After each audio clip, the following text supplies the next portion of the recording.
Hi, uh, good morning. It's Monday morning, 12 noon, and I'm back again. I got out here early this morning, and I've been playing around with the carbide tool bit.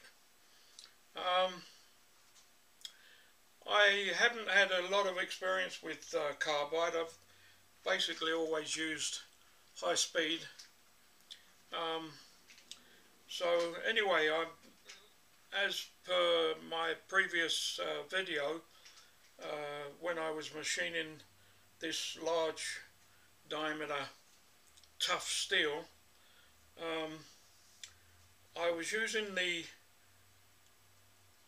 tool that I purchased, Chinese in brazed on tool bit, and I sharpened it up and to a sharp point, and then I put just a very small radius on the tip, and it was kind of going okay,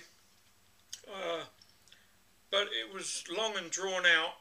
I was only taking 1/10 off the diameter in one pass, in each pass, and after I'd finished the video last night, I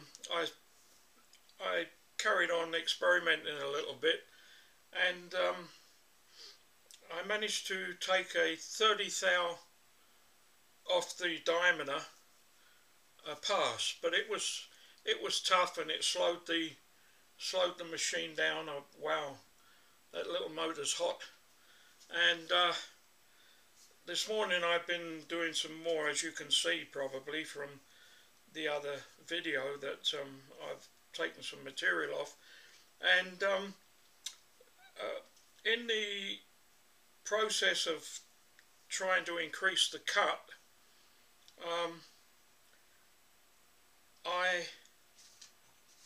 I'll show you a diagram. You could have probably told me this. Anybody that commented could probably have told me this about carbide, machining with carbide inserts. Anyway, if you can see that, my hands are very shaky. I have a job drawing things, but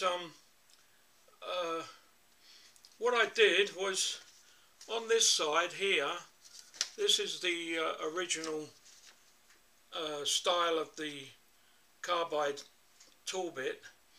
And what I did was I put like a 45, I ground a 45 on the tip, so that I had probably, I don't know, maybe 20 thou across the flat, and that has certainly improved things. The other stuff last night was coming off like that, and now I have stuff that's coming off like that. So to me that is an improvement.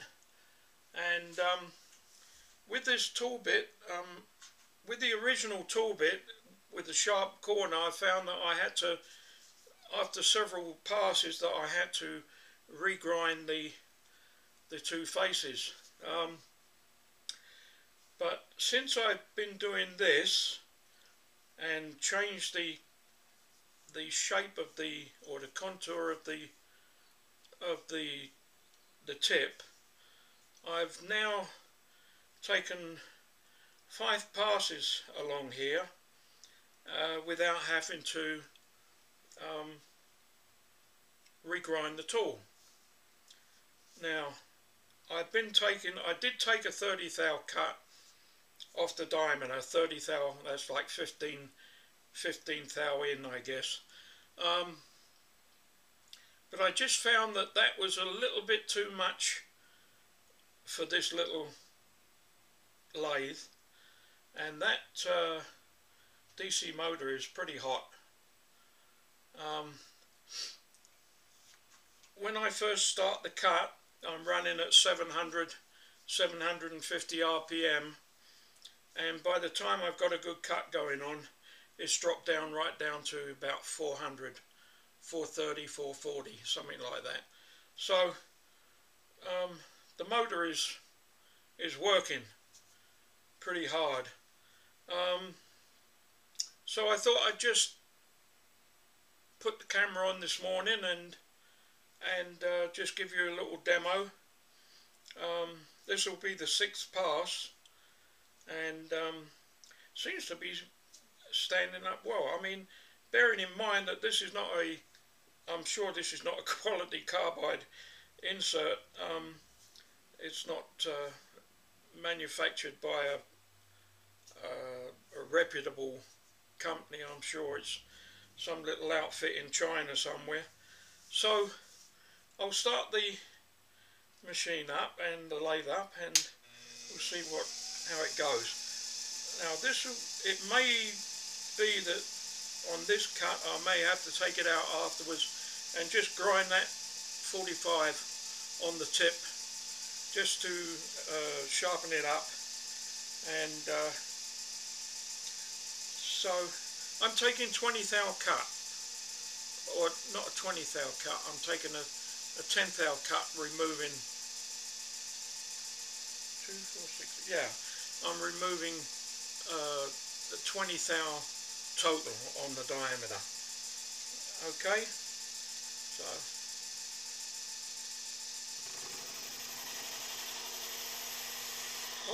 I better put the cut on, hadn't I? 10, 20.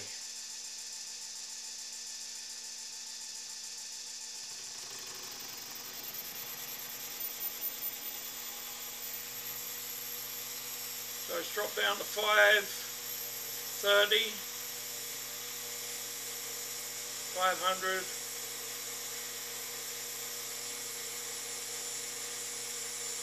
490,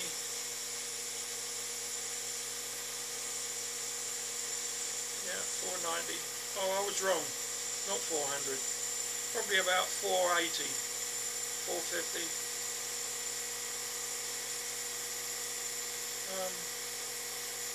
This is really tough steel, really tough.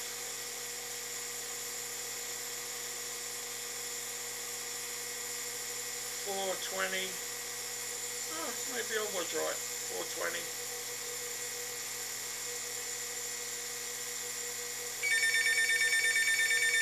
Gotta stop. Excuse me a minute. Hello.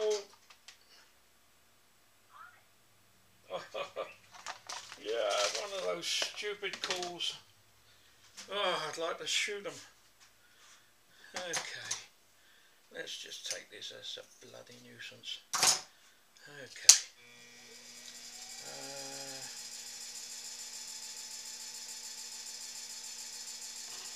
What's going on here?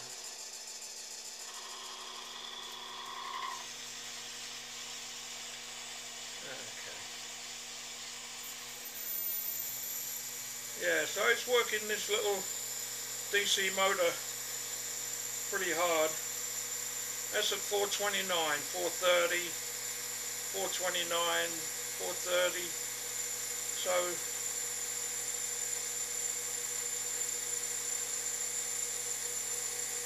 but as you can see, I mean, it's only 20 thou, I know. Would be nice to take 60 off, but it's not going to do it. I'm going to burn the motor out if I'm not careful.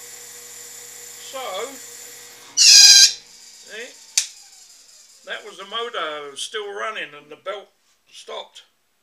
So it's got lots of power. I'm really surprised at that little motor. Wow. Okay, so I'll show you another. I'll take 25 off this time. Let's see what happens then. 10, 20, 25.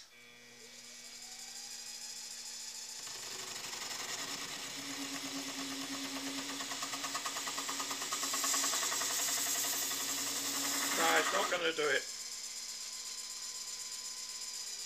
That's it. 7. see if this 25 is a little bit too much, I guess. Where were we? 20?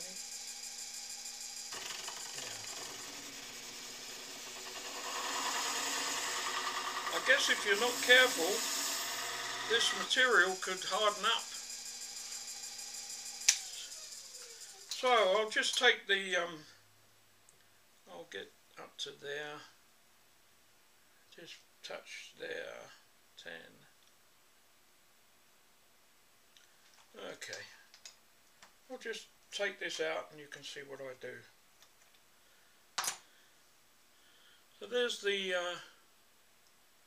let's try it in my left hand, it's a bit steadier. That's the tool. Just an old cheapie. I forget how much I paid for it. I don't know. Probably under $10.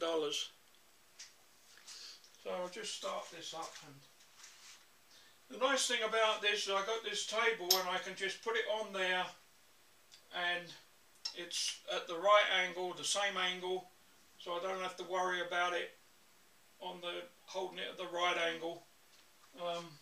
Bit noisy, but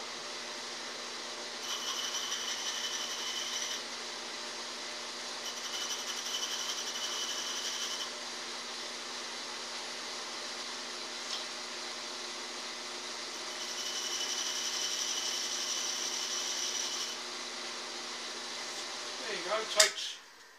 Takes a couple of minutes, and I just go back in there, just touch on, just nip it, undo, tighten.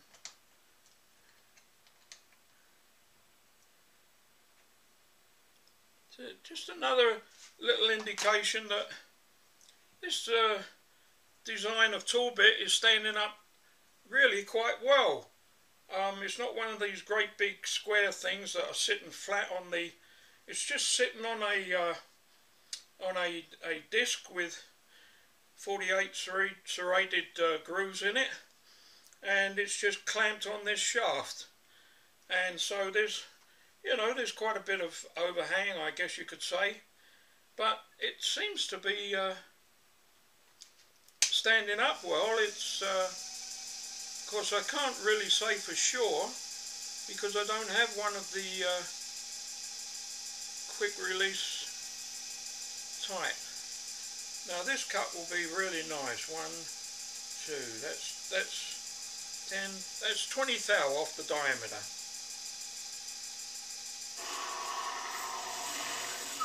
Woo! That's toughened up. I'm going to have to, yeah, I'm going to have to get underneath that. That's another problem, I guess. But that's 20 thou, so.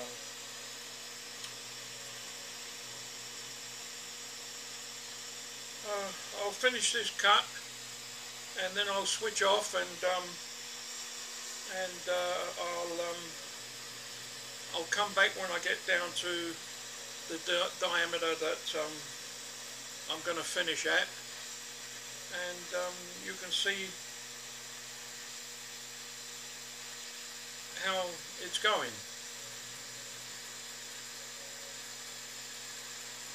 I think what's happened is that the shaft at that end where it was rubbing has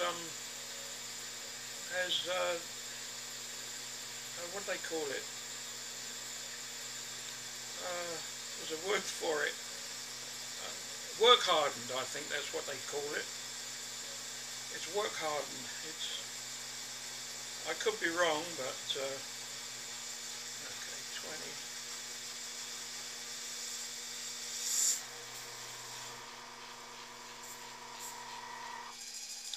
Yeah. Okay, I'll call off now and I'll get back to you later.